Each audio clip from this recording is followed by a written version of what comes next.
Next what will be the output of the following Python code. तो यहाँ पे एक लिस्ट गिवन L1 और L2 equal to L1।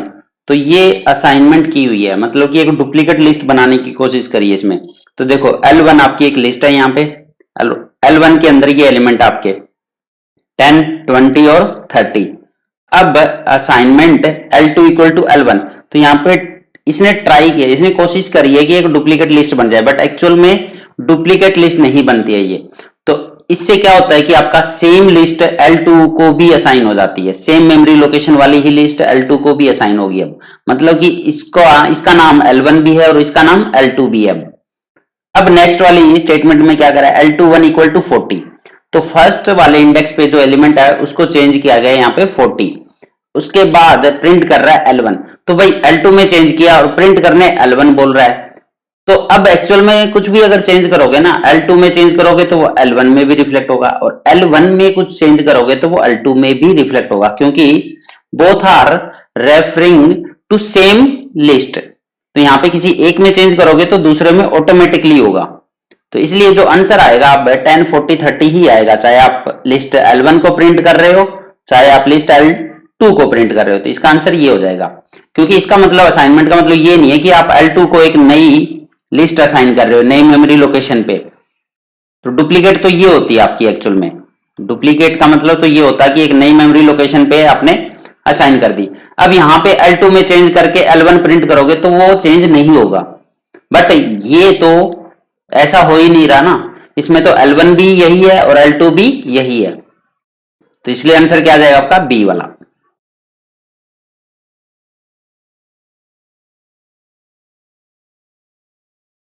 Next अब what will be the output of the following Python code. यहाँ पे फिर से एक लिस्ट गिवन है, वही सेम लिस्ट गिवन आपकी L1।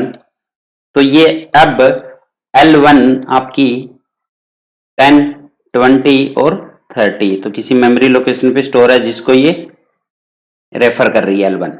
अब list two L2 is equal to list of L1। तो यहाँ पे एक इनबिल्ट फंक्शन मेथड यूज किया गया ये लिस्ट। तो ये फंक्शन क्या करता है, लिस्ट फंक्शन एक नई लिस्ट क्रिएट करता है ये। तो यहाँ पे हम जो भी सीक्वेंस इसको देंगे उस सीक्वेंस की एक नई लिस्ट क्रिएट कर देगा। तो अब इसको सीक्वेंस दिया गया L1।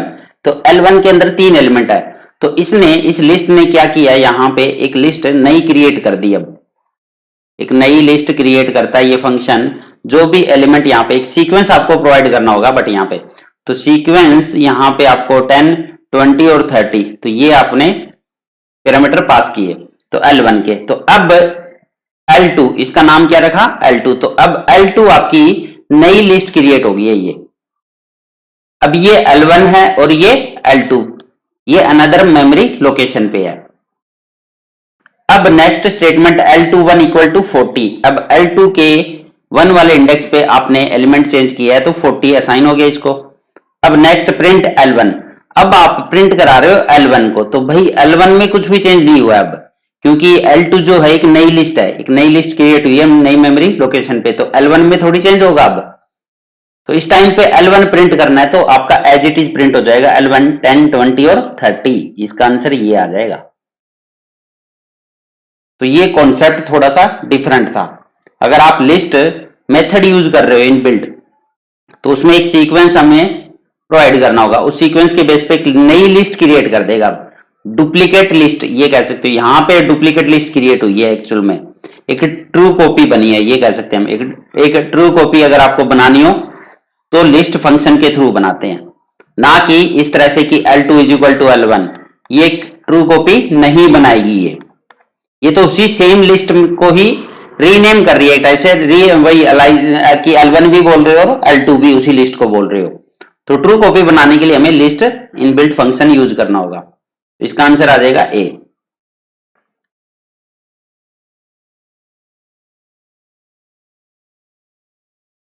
नेक्स्ट है what will be the output of the following Python code. तो यहाँ पे एक लिस्ट गिवन है फिर से, और एक स्ट्रिंग गिवन है S, और यहाँ पे कंकेटिनेशन किया गया है L is equal to L plus S।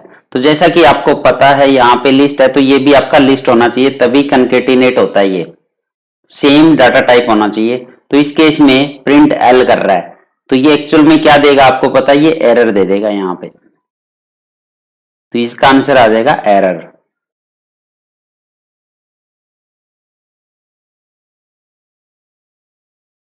Next है what will be the output of the following Python code.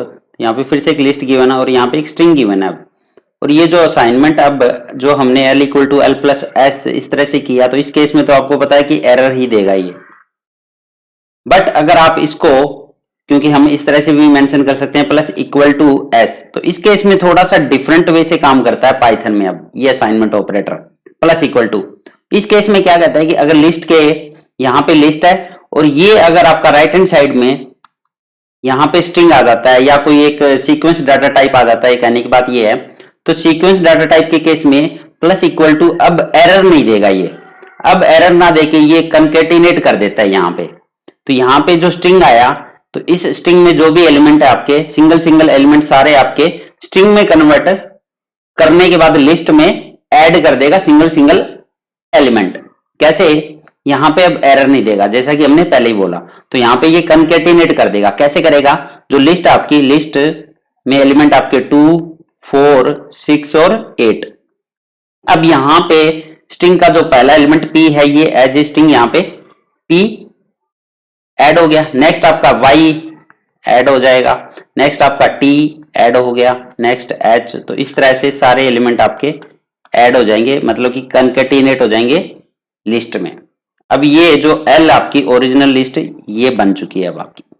तो प्रिंट l करना है तो आंसर आ जाएगा आपका b वाला। तो यहां पे थोड़ा सा डिफरेंट वे से काम करता है प्लस इक्वल टू।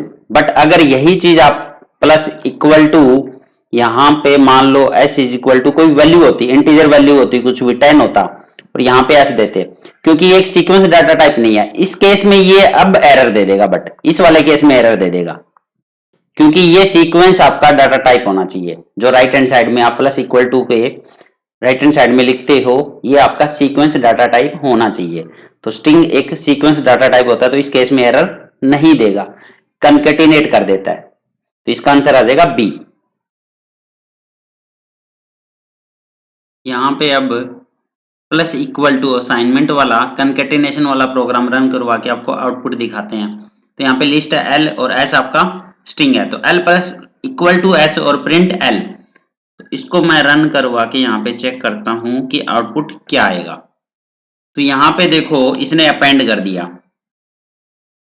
जैसा कि मैंने आपको बताया था ये प्लस इक्वल टू इस टाइम पे एस जो होना चाहिए सीक्वेंस डाटा टाइप होना चाहिए। तो एस आपका स्ट्रिंग है, एक सीक्वेंस डाटा टाइप होता है। इस केस में इसने अपेंड करके हमें रिटर्न कर दी ओरिजिनल लिस्ट में जो चेंज हुआ वो। लेकिन अगर यहाँ पे एस की जगह पे कुछ भी इंटीजर वैल्यू दो, अगर जैसे मैंने दिया यहाँ पे 10, तो इस केस में ये अब एरर दे देगा आपको। तो यहाँ पे इसने एरर दे दिया आपको, int object is not iterable. Integer object आप ऐड नहीं कर सकते। इटरेबल का मतलब कि सीक्वेंस वही चीज, तो ये एरर दे देगा इस केस में। अब अगर यहाँ पे पाइथन की जगह पे मैं एक टपल इसमें 10, 20, 30, तो अब इस केस में देखते हैं कंकेटिनेशन होगा कि नहीं होगा। आपका असाइनमेंट प्लस इक्वल टू है, तो इस केस में भी आपका कोई एरर नहीं देगा क्योंकि आपका सीक्वेंस डाटा टाइप है ये भी। तो ये भी कंकेटिनेट हो जाएगा इस केस में 2, 4, 6, 8 और उसके बाद 10, 20 और 30। तो आंसर कंकेटिनेट होके ही आएगा, ओरिजिनल लिस्ट में चेंज हो गया आपका। इस वाले केस में भी एरर नहीं देगा क्योंकि आपका राइट हैंड साइड में सीक्वेंस डाटा टाइप होना जरूरी है बस, चाहे वो लिस्ट हो, चाहे वो आपका स्ट्रिंग हो, चाहे वो आपका टप्पल हो। But plus equal to use करना है, प्लस इक्वल टू, यहाँ पे प्लस इक्वल टू होना चाहिए। लेकिन अगर इसी चीज को equal to L plus S करोगे, इस केस में ये एरर देगा ही देगा आपको। ये देखो इस केस में इसने एरर देना ही देना है। Can only concatenate list not tuple to list. तो इस वाले केस में आके ये एरर देता है। बट प्लस इक्वल टू थोड़ा डिफरेंट वे से वर्क करता है, इसीलिए एरर नहीं दे रहा पाइथन में। Which of the following can delete an element from a list if its value is given? अगर किसी एलिमेंट को डिलीट करना हो बट आपको उसकी वैल्यू पता है बट इंडेक्स नंबर नहीं पता, ये कह रहा है कि वैल्यू पता है, तो हम कौन सा फंक्शन यूज करेंगे, कौन सा मेथड यूज करेंगे? तो पहला आपका pop, remove, delete, all of these. तो इसमें अगर वैल्यू गिवन हो तो जो मेथड यूज होता है वो होता है आपका रिमूव मेथड, क्योंकि रिमूव के अंदर ही हम यहाँ पे वैल्यू देते हैं। यहाँ पे कोई भी वैल्यू जैसे 20 हो गया तो यहाँ पे वैल्यू पास की जाती है, तो आपका आंसर हो जाएगा रिमूव मेथड, क्योंकि पॉप जो होता है वो इंडेक्स नंबर लेता है। ये यहाँ पे इंडेक्स नंबर हमें मेंशन करना होता है, इंडेक्स नंबर, तो इसलिए जो मेथड यूज होगा वो कौन सा हो जाएगा यहाँ पे, remove method, to delete the element अगर आपकी वैल्यू गिवन हो।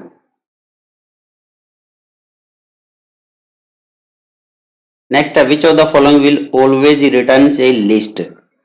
तो ऑलवेज रिटर्न ए लिस्ट का मतलब कौन सा मेथड आपका हमेशा एक लिस्ट रिटर्न करेगा?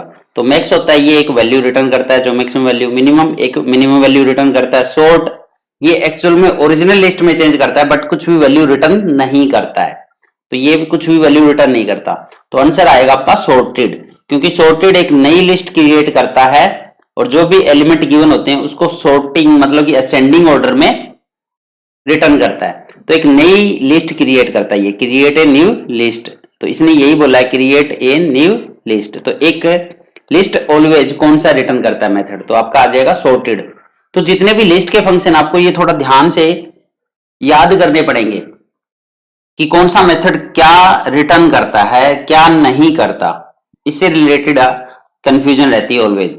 जब हम क्वेश्चन सोल्व करते हैं तब हम फंस जाते हैं, अदरवाइज इजी है, ये लगता है इजी है, मैक्स है मैक्स कर देगा, मीन है मीन, बट जब क्वेश्चन को सोल्व करते हैं जब आउटपुट पूछा जाता है उस टाइम पे कंफ्यूजन हो जाती है। तो क्या वैल्यू कौन सा मेथड रिटर्न कर रहा है ये आपको अच्छे से पता होना चाहिए, तो इसका आंसर हो जाएगा sorted. Which of the following can add a list of elements to a list? तो add a list of element मतलब कि आप यहाँ पे पैरामीटर लिस्ट पास करोगे, तो उसको ऐड करने के लिए कौन सा मेथड यूज होता है? तो ऐड नाम का कोई मेथड यूज नहीं होता।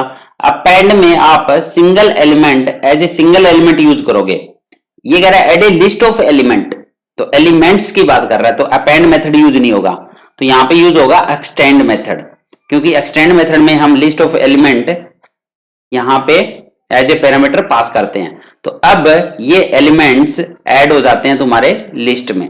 मल्टीपल एलिमेंट्स की बात कर रहा है, ये कह सकते हो यहाँ पे कि मल्टीपल एलिमेंट्स आपको ऐड करने, तो यहाँ पे एज ए लिस्ट आपको एक्सटेंड मेथड में आपको पैरामीटर पास करने होते हैं, तो इसका आंसर हो जाएगा सी वाला एक्सटेंड।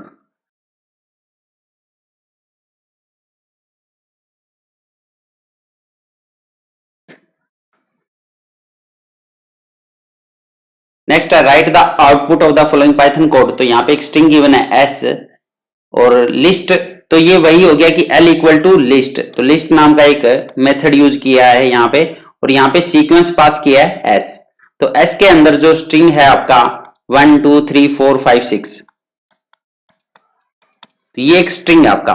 तो यहाँ पे ये जैसा कि मैंने अभी बताया था आपको कि एक ट्रू कॉपी बनानी हो तो हम लिस्ट नाम का मेथड यूज कर सकते हैं। तो ये लिस्ट क्या करता है, एक नई लिस्ट क्रिएट करता है लिस्ट नाम का फंक्शन और एल में स्टोर कर देगा।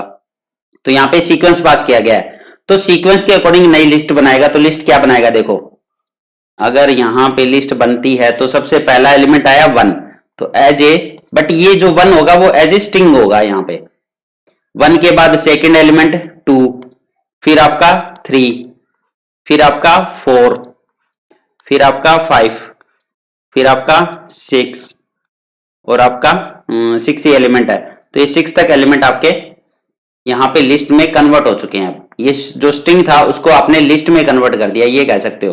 बट इस स्ट्रिंग के single single element as a string में कन्वर्ट हो गए, सिंगल सिंगल एलिमेंट में कन्वर्ट हो गए लिस्ट के। अब ये लिस्ट है आपकी।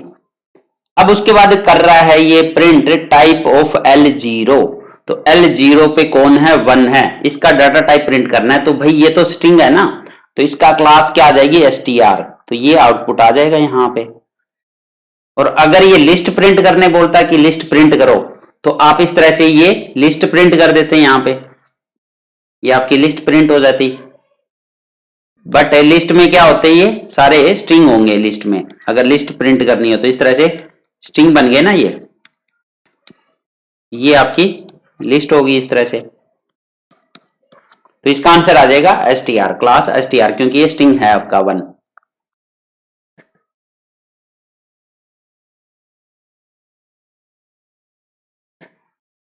Right the output of the following Python code, फिर से एक लिस्ट दी हुई है s और t equal to another list है। अब यहां पे देखो s डॉट अपेंड t, तो t जो है आपका एज ए सिंगल एलिमेंट यहां पे पास होगा यहां पे, तो कहने के बाद अपेंड करेगा ये, तो s के अंदर अपेंड कर देगा ये, तो s के अंदर पहले क्या है 1 2 3 और 4।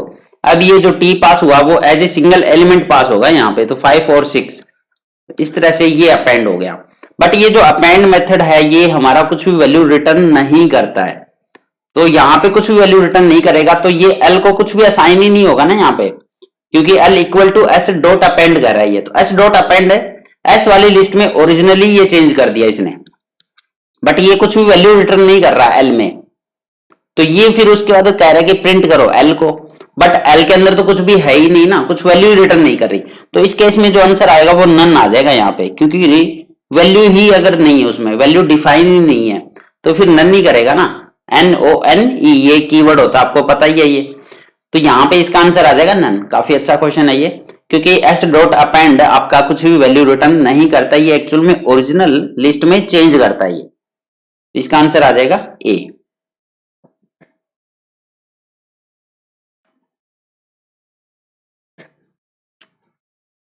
Which of the following command will insert 7 in the third position of list L? तो अब आपको 7 इंसर्ट करना है, और कौन सी पोजीशन पे, थर्ड पोजीशन पे। तो थर्ड पोजीशन का मतलब स्टार्टिंग इंडेक्स होता है 0, फिर 1 और फिर 2, तो थर्ड पोजीशन का मतलब उसका इंडेक्स नंबर होगा आपका 2, तो 2 पे इंसर्ट करना है 7। तो इसके लिए इंसर्ट मेथड यूज होता है, आपको पता है, पर्टिकुलर इंडेक्स पे अगर वैल्यू इंसर्ट करनी हो तो लिस्ट में इंसर्ट मेथड यूज करते हैं, तो इसका आंसर हो जाएगा L डॉट इंसर्ट 2, 7।